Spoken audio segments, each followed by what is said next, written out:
tant que femme, le 8 mars, Journée internationale de la femme, c'est simplement pour dire, c'est une journée pour honorer une fois encore la femme.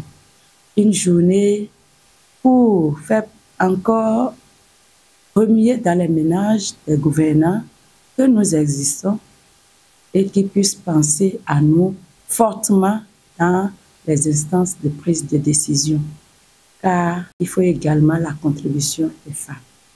Par rapport à ce thème, investir en faveur des femmes, accélérer le rythme, ça veut dire qu'il faut prendre en compte les femmes dans tous les circuits de développement. Qu'est-ce que je veux dire? Que ce soit les institutions, que ce soit des projets, tout ce qui concerne le développement d'une nation, il faut mettre à cœur la femme. Et on dit accélérer le rythme. On prend les femmes, quand on voit les institutions, on voit que quand on prend 80 hommes, il y a 2 femmes quelque part.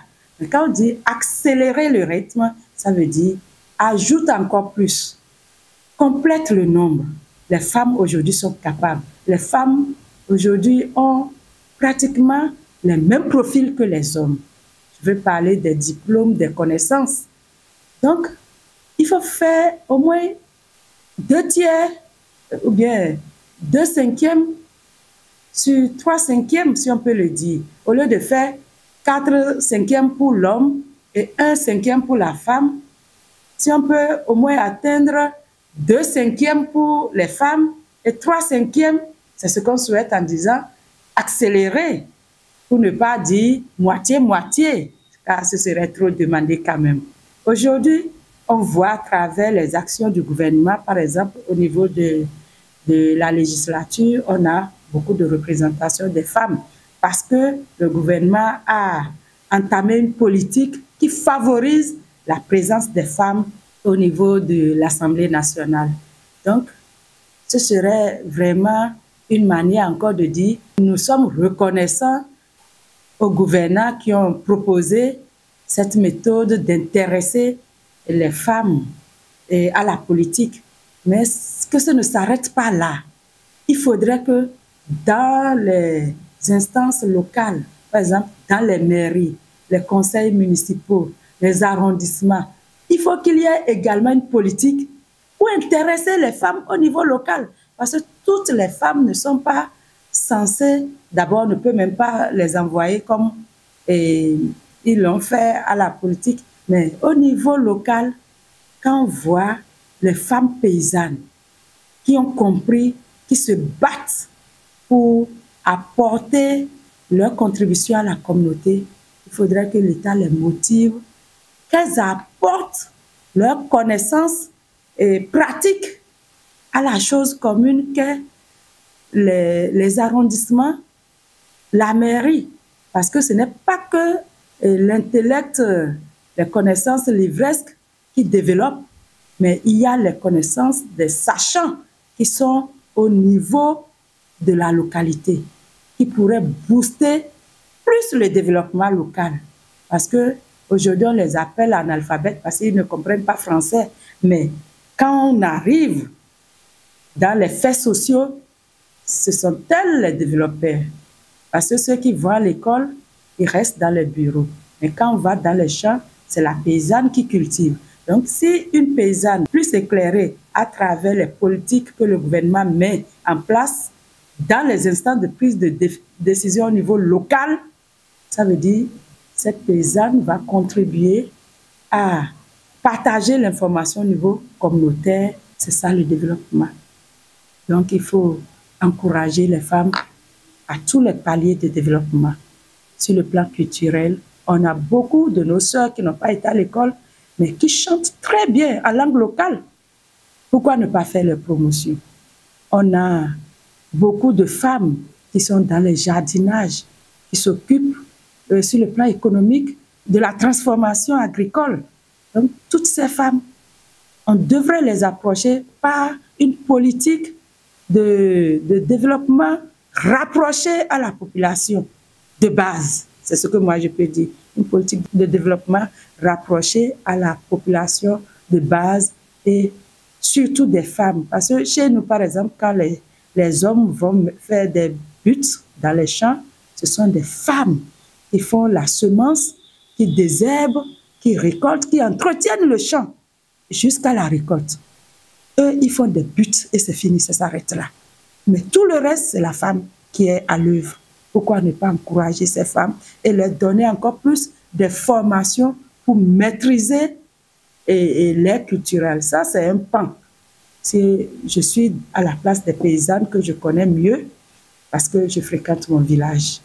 Donc, et si on veut voir les femmes intellectuelles, ça c'est le second palier, celles-là qui ont eu la chance d'être scolarisées et d'avoir un niveau donné dans la société, faire leur promotion, ça donnerait à gagner parce que les femmes à des positions stratégiques aideraient à mieux atteindre les objectifs de développement parce que quand une femme comprend, elle se donne les moyens de réussir sa mission.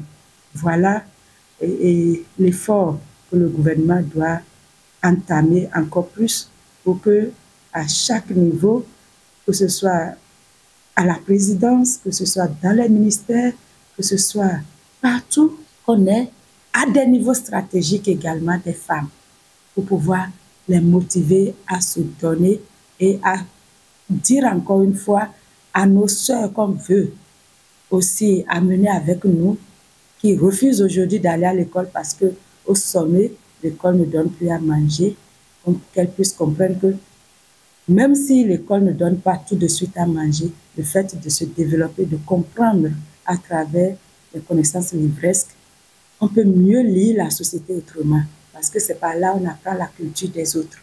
Parce qu'en lisant, on découvre. Par le biais de l'Internet, il faut aller d'abord comprendre avant de pouvoir développer d'autres systèmes dans ton cerveau par l'Internet et autres. Mais si tu ne sais pas lire, comment tu iras à la découverte? Donc voilà ce que je dis, qu'on encourage nos sœurs à évoluer sur le plan scolaire, mais également, il faut que l'État nous donne les moyens, en étant dans des positions stratégiques, de pouvoir atteindre les objectifs de nos missions, en même temps d'être un témoin vivant pour nos sœurs qui hésitent encore à prendre et à main leur destin par des études, par des découvertes intellectuelles. Vraiment, le 8 mars, c'est toujours une journée qui fait penser à la femme tout entière, la femme au ménage, la femme au boulot intellectuel, la femme dans la politique. Donc, c'est un moment de réflexion pour voir d'où nous venons en tant que femmes et où allons-nous. Parce qu'il ne suffit pas de dire 8 mars et on va s'asseoir pour taper, danser. Il faut que ce soit des creusets où on se rassemble pour partager des connaissances, des expériences afin de mieux accompagner le développement de notre pays. Je crois que le 8 mars doit être compris dans cet élan. Un élan où on réfléchit encore plus sur nos besoins en tant que femmes et comment faire pour booster le développement dans la cité. Il y a des communes où jamais il y a eu de femmes dans leur conseil communal. Mon appel, c'est de dire à mes sœurs d'oser, de se rapprocher des hommes et d'oser leur arracher le pouvoir. Voilà. Merci de m'avoir donné cette opportunité où je profite pour saluer les braves femmes qui sont dans ce ministère des enseignements maternels et primaires. Remercier notre ministre pour la promotion des femmes qu'il fait au sein de ce ministère et l'encourager et encore plus donner plus de femmes dans ce ministère, puisque c'est d'ici je suis. C'est une journée spéciale dédiée à la gente féminine que nous avons de tout temps célébrée. C'est une journée au-delà de son caractère festif. On a compris, on s'est toutes mis d'accord sur le fait que la célébration de cette journée va au-delà de la fête, va au-delà des beaux tissus, va au-delà de tout l'accoutrement féminin que nous connaissons. Ça va bien au-delà. C'est des moments de réflexion, c'est des moments où nous devons consolider notre solidarité en tant que femmes et montrer toute la valeur ajoutée que nous constituons, non seulement pour la société béninoise, pour nos structures respectives d'appartenance, que nous soyons dans le public ou dans le privé. C'est un moment où nous montrons à la face du monde que nous valons beaucoup plus que la valeur, que les choses ou les circonstances veuillent bien nous donner. Donc, pour l'édition de cette année, nous sommes bien sûr contentes, mais au-delà, nous nous évaluons pour voir si réellement, en tant que femmes, que nous soyons dans le milieu professionnel ou que nous soyons consacrés à l'éducation de nos enfants dans nos ménages respectifs, si les attentes de nos conjoints, de la société, de nos structures d'appartenance, si ces attentes sont atteintes. C'est un moment où il faut véritablement que nous fassions le point. Et si je me réfère au terme de cette année qui veut qu'on accélère le rythme d'investissement sur la femme, je me dis qu'au-delà de ce que les pouvoirs publics peuvent faire, au-delà de ce que les partenaires techniques et financiers peuvent faire, il s'agit de cet investissement-là auquel la femme elle-même consent sur elle-même, sur sa personne, sur son environnement, sur son milieu immédiat, sur son milieu professionnel. Donc, véritablement, c'est un appel à se perfectionner, un appel à donner le meilleur de nous-mêmes, un appel à véritablement être ce pilier sur lequel la société repose et qui n'est pas déséquilibré pour que cette société soit déséquilibrée. On attend beaucoup de la femme attend beaucoup d'elle-même. Il s'agit alors de tout faire pour concilier l'atteinte de ses objectifs personnels, ses objectifs professionnels avec les attentes de son milieu familial et de son milieu professionnel. Il faut pouvoir concilier les deux. Investir sur elle-même pour atteindre l'objectif de la conciliation des attentes professionnelles, puisqu'elle est dans un milieu professionnel, elle est dans un milieu commercial, elle est dans un milieu familial, et il y a des attentes par rapport à cela. Il y a également des attentes de la société dans laquelle la femme évolue. Donc, il faut pouvoir concilier tout cela, investir sur elle, concilier tous ces objectifs pour véritablement représenter, comme je l'ai dit, un pilier infaillible pour la société. À toutes les dames, à toutes les femmes, nous sommes braves, nous demeurons braves. Au quotidien, nous relevons vaillamment beaucoup de défis. Ces défis sont non seulement professionnels, familiales, religieuses et bien d'autres. Et je nous souhaite à toutes de continuer d'être braves, d'avancer envers et contre tous, d'avancer envers et contre toutes les circonstances, toutes les situations. Nous avons un objectif, l'éducation de nos enfants. Nous avons un objectif, contribuer au rayonnement de nos structures d'appartenance en tant que professionnels, contribuer au rayonnement de notre société, contribuer au rayonnement de notre famille. C'est autant d'objectifs que nous avons intérêt à relever vaillamment. Donc, poursuivons, maintenons le cap de l'excellence dans notre milieu, maintenons le cap de la promotion des valeurs nobles. En ce moment où la société, malheureusement, est sur une pente descendante, relevons ces défis-là, allons de l'avant, restons braves, gardons la tête haute, le meilleur reste à venir.